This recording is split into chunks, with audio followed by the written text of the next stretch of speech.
Know the signs of burnout and know how to fix burnout.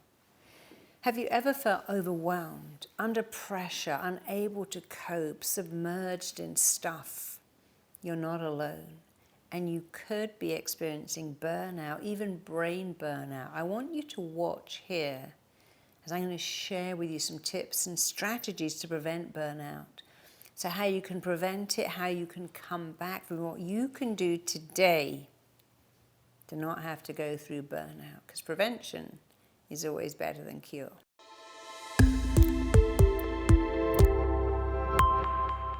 So what is burnout and what are the signs of burnout? Burnout is a kind of overwhelming feeling of doom and gloom, panic, anxiety, brain fog. You're having a problem formulating words. Your mind isn't functioning. You have this fog. You're not thinking clearly. Every little action takes 5 times as long. You may feel a sense of failure. You may feel fear, a feeling of being defeated, feeling helpless, feeling hopeless, feeling trapped, feeling detached, feeling alone, feeling unsupported, having a complete loss of motivation and a loss of energy, having negative thoughts and outlook, having what I call a sense of doom and gloom, an all-pervasive feeling of dread, having a lot of self-doubt, and having massively decreased feelings of satisfaction, decreased feelings of accomplishment, and increased feelings of failure and being not enough. So I've had many people have come to me and said, you know, I'm in some kind of burnout. I just feel that I'm not focusing. I'm very lucky that I don't have that, because all my life I've been very good at what I call taking the day. I think of myself like a battery that needs to recharge. But recently I was trying to book some tickets and something went wrong with the site. There was only 2 seats left on this plane. And as I was trying to press the button, my mind suddenly went completely blank. I said to my husband, you have to do this. I don't know what's going on, but I somehow can't even book these flights. And I knew I needed to stop. I needed to completely slow down. I needed to give someone else the job. But if I couldn't have done that, because we can't always do that, I still would have had to go, okay, deep breath, pull myself together and say, okay, I'm going to get these flights, and then I'm going to lie on the couch and do nothing at all. So when you recognize yourself getting close to burnout, when your mind is blanking, you can't think clearly, the simplest tasks become really confusing. You can't even remember the journey home in your car. You can't remember how to work the oven. You've forgotten how to kind of operate your own computer. You are getting into brain burnout. What can you do? Well, ideally stop. Stop right there, stop. Go outside, take some deep breaths, have a bath, lie on the sofa and do nothing, listen to some classical music. If you have to keep going with the task, go, okay, I only have to give this 10 minutes, and I promise myself I will stop. I will recharge like a battery. So when you're doing nothing, it is really important to do nothing without guilt. Imagine if you never charged your phone, you gave it 5 minutes here and 10 minutes there, it would keep ending its battery because you haven't given it enough recharge, and you are like a battery. You need to have a full recharge, a whole overnight sleep, let your mind empty and recharge, but even during the day, give yourself some time to recharge. So in order to avoid burnout, look for the signs and stop and go, okay, I'm really burning out here, what can help me? Maybe it's just drinking some water, making a tea, sitting in a yoga pose and doing that kind of breathing. Maybe it's the box breathing, you know, the 8 in, the 8 out, and hold for 8. Maybe it's closing your eyes for a few minutes, looking at a book, listening to music, anything that is the opposite of what is causing the burnout. When you see it coming, your job is to stop. Remember, A stitch in time saves 9. Prevention is always better than the cure. If you're feeling really anxious, the other day I was doing something, my legs felt kind of weird. And I remember once nearly missing a plane, trying to get down the escalator. My legs were starting to shake because it was so stressful. I was like, I'm going to miss this plane. Everything was going. And I've never had that before, but I was on the phone. It was quite stressing. My legs felt a bit funny. I thought, okay, that's a sign. When I get off this call, I'm going to just stop. And even on the call, I can still take a deep breath, calm down and realize, look, it's not what's happening, it's how I feel about what is happening. So when you have burnout, you've got to stop. Stop and take time out. Your mind is telling you this is too much. You're like a machine on overdrive. You're becoming burnt out. You must stop. Stop.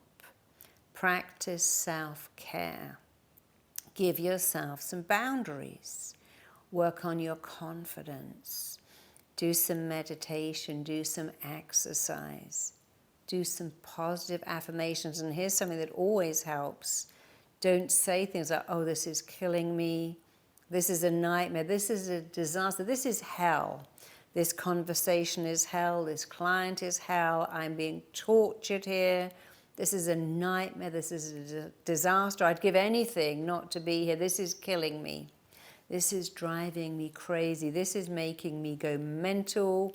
This is making me go up the wall. Don't ever say that when you feel you're going into burnout, because what you're saying to your mind is, I can't do this, and I've got to stop right now. What you say when you're going into burnout is, oh, I have some signs I need to stop.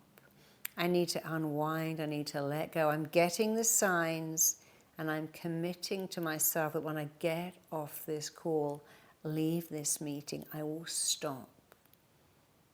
And sometimes you just have to walk out of the meeting there and then say, I'm sorry, I need 5 minutes, and just go. But when you see it happening, the worst thing you can do is push on. Push on for a few minutes, but don't think, well, I got to keep going for a week, a month, a year. I know when I was writing my first book, and I think the date for delivery was the very end of August, and my editor called and went, hey, can you have it ready for August the 12th? I'm like, wow, I'm already working day and night. August the 12th, that's like 18 days. I said, sure, of course I can. And I did, but I was working all day and all night, and one day I woke up with a migraine.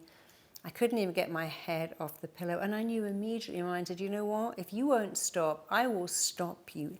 If you won't stop writing like that, I'm going to give you a migraine, and now you cannot get out of bed. I understood exactly what happened, and I took those few days in bed. I had no choice.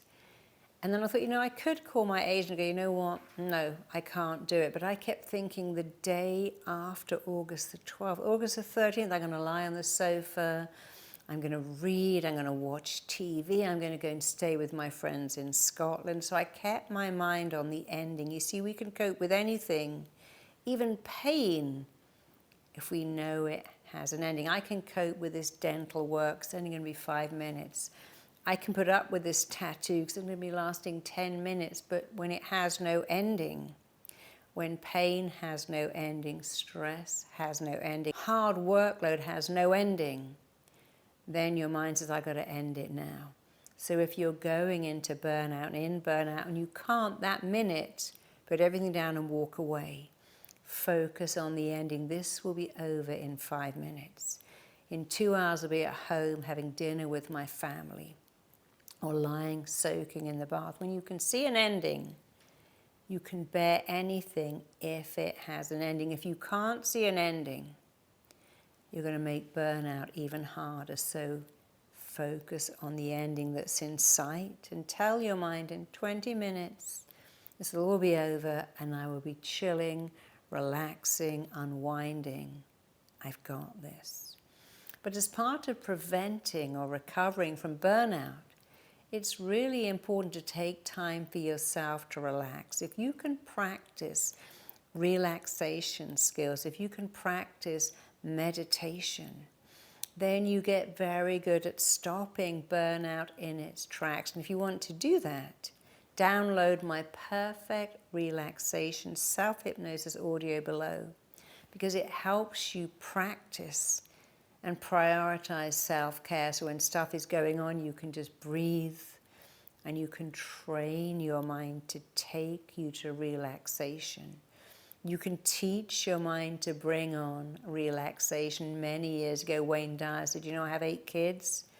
When I drive them to school, in the back, they start screaming and shouting. I play the sound of whales mating. They're like, oh, no, Dad, no, not the whales having sex again. He said, but for me, I go to my children, so I might sit in the car going, they hate that. They hate it, but I'm telling my mind, relax, let go. 8 kids scream and shout. I can't stop that.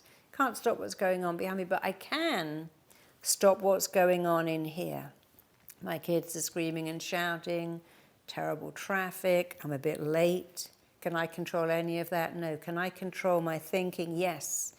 I put on the whales mating off the coast of Iceland, or I go and it works.